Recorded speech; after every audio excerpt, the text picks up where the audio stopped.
иргэний хуулийн 243 дугаар зүйл заасан худалдаа авах гэрээ нь худалдагч болон худалдан авагч хоёр тал оролцдог амьдрал түгээмэл тоглолтдог гэрээнүүдийн нэг юм. Худалдаа авах гэрээг бичгээр болон амаар байгуулж болдог.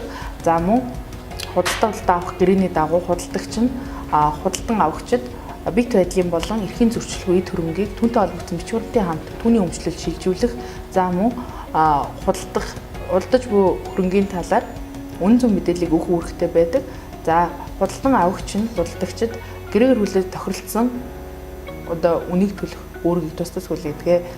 За худалдаа авах гэрээнээс шаардах эрхийн хувьд гэх юм бол худалдаа авах гэрээнд заасны дагуу заасан хугацаанд худалдагч үүргээ биелүүлээгүй юм уу, худалдаа авагч үүргээ биелүүлээгүй тохиолдолд шаардах үүсэн. За мөн худалдаа авагчид бит байдлын болон эрхийн зөрчилтэй төрөнгийг худалдагч худалдсанаар шаардах өөрт учирсан хохирлоо тэхэмжлэх эрх үүсэж байгаа.